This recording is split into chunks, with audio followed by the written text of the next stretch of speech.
Hello, and welcome to Frequently Asked Questions, where I answer your questions about weight and weight medicine. I'm Dr. Meghan. I'm a board-certified physician in internal medicine, lifestyle medicine, and obesity medicine. And this is really important because I actually prescribe these medications all the time.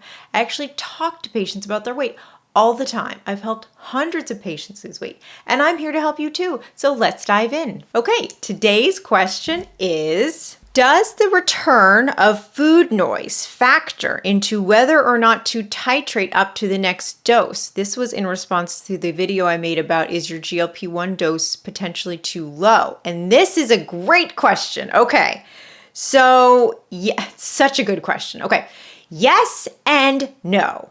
So the return of food noise. So a lot of people probably have noticed that that those first couple shots of the GLP-1 medication, you're like, wow, no appetite. I don't want any food. I don't want anything sweet. I don't want soda. I want nothing but vegetables, right? A lot of people notice that their preferences really change, their appetite really changes.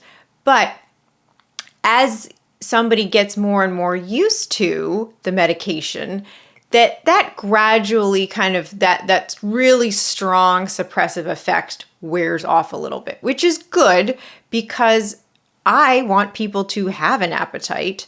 I do want people to have food preferences. I don't want them to be so suppressed. But a lot of times that does happen to people in the beginning. And so they may also notice that some of that food noise that like, oh, I'm thinking about chocolate a little bit more. I'm thinking about, if I see like a baked good, I have more of an urge for it than I did when I first started the injections. They may find that starts to come back a little bit. Or they may also notice that towards the end of the week before they do their shot again, like day 6 or so, that's coming back a little bit. Sometimes, if somebody is still titrating up on their medication and they're noticing that that's happening a lot and everything else is going well in terms of their dosing and it's an appropriate time clinically, like they've had the 4 doses, they're not having side effects, that might be one of the pieces of data that's helpful for me to say, okay, it sounds like you're ready. It sounds like you're ready to go up to the next dose. It can be a helpful indicator. But I will also say that, and this is just a general PSA for people, food noise isn't necessarily like gone forever, okay? It's not like you can just forget about it and pretend you'll never see it again, okay? So for some people, yes. Some people, it never comes back. But for some people, it does. And it's usually a milder version. But I just don't want people to be alarmed that they have a little, because there's such a contrast between when they first started and then, at month 3, month 6, kind of where they are with that. Because there's such a contrast, I just don't want people to be alarmed if they notice it coming back, because it doesn't necessarily correlate with weight gain.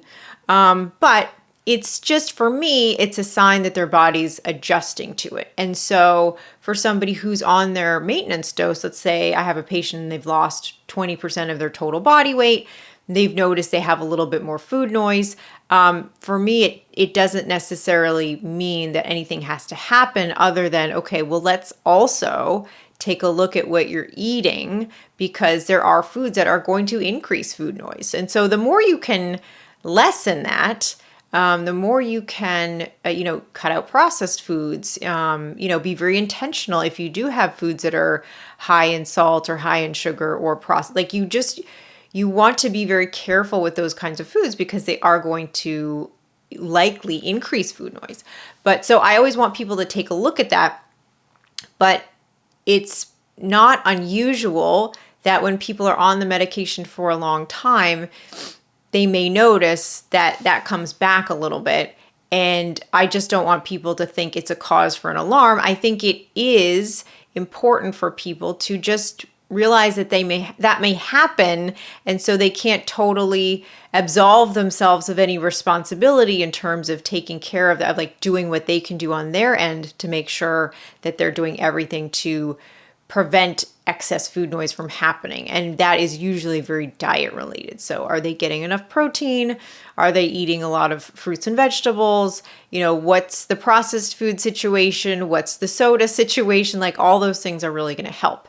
So yes, in the short term, it might definitely factor into consideration on advancing the dose, but just be aware that long term, like anybody who's not on the medication, they may have some food noise that returns. So I just don't want people to panic about that. And it doesn't mean that they have to change anything necessarily, or that their weight is going to drastically increase. If you have questions afterwards, please leave them on this video or another video, and I will add them to the list. For people who are on a GLP-1 and they still have a chaotic relationship with food, or they are having issues getting themselves to the gym, or they are not sure what to eat, how to eat, when to eat.